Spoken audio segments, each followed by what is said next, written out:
Welcome to the Explainer. So for the longest time, the scientific consensus told us that once we hit adulthood, our brain's hardware was basically locked in, set in stone. But as we're going to see today, your brain is absolutely not a fixed landscape. It's a vast, dynamic universe capable of literal, physical transformation. You are actually the architect of your own mind. Can you physically rebuild your brain in just 8 weeks? Well, like I said, we used to think our structure was totally permanent.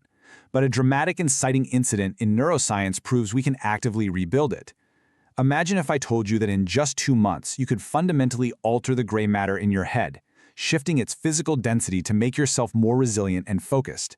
Sounds like total science fiction, right? Well, let's look at the data. Section 1. The plastic brain.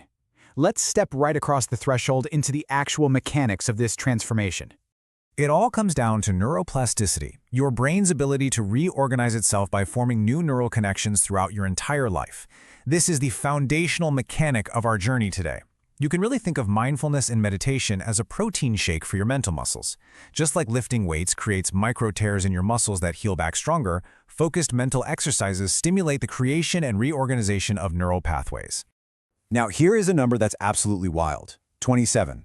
In a landmark study by Harvard neuroscientists, MRIs revealed that it took an average of just 27 minutes of mindfulness practice a day for 8 weeks to see massive, measurable, structural changes in the brain.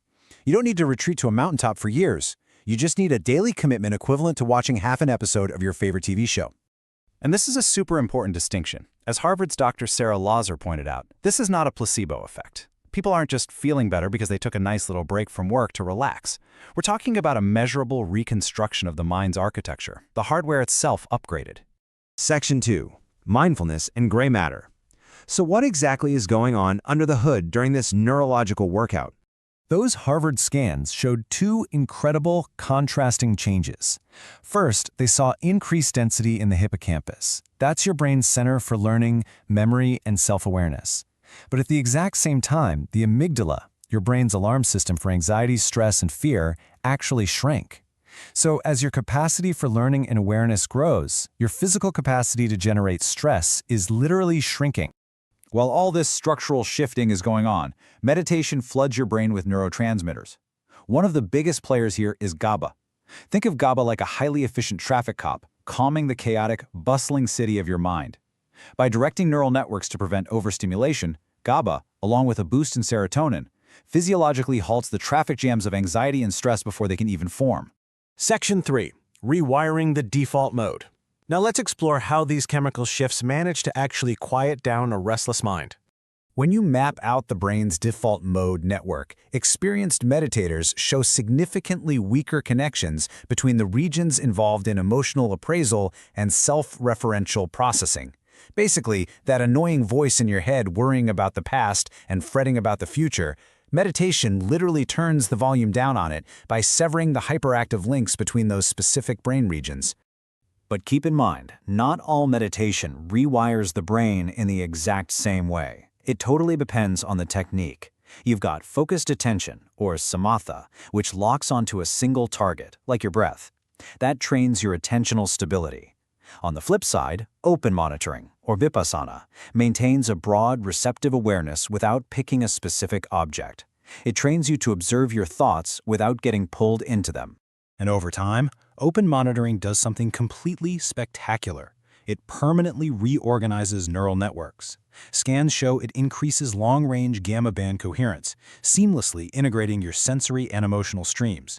And the craziest part? It takes this heightened, hyper-aware brainwave state and turns it into a permanent physiological trait. It just becomes your new normal. Speaking of rewiring and building new connections, you can actually help build some new connections for this channel right now. If you're finding value in this explainer, please take a second to rewire your algorithm by liking, sharing, commenting, and subscribing. It is absolutely the best way to support us and keep this information flowing to you. Section 4. The compassionate mind. All right, with the algorithm fed, let's dive into the intense, localized effects of compassion meditation. Researchers over at UW-Madison wanted to see what happens to the brain when it's exposed to emotional sounds, like a human voice in distress. So, they studied Tibetan monks who had over 10,000 hours of pure compassion meditation practice under their belts. And what they found was explosive activation in the brain's empathy hubs. Specifically, the insula, which handles the bodily representation of emotion, and the temporoparietal junction, which processes empathy and helps us understand the mental states of others. This proves that empathy isn't just some abstract feeling. It has a distinct physical footprint in the expert brain that lights up on command. Dr. Richard Davidson summed it up perfectly. We are not stuck at our biological set points. We can take advantage of our brain's plasticity and train it to enhance these qualities. It powerfully illustrates that kindness and empathy can be learned and physically trained, literally just like playing an instrument or lifting weights in a gym. Section 5. Chemical Shifts and Health. The rewards of this hero's journey aren't just up in your head.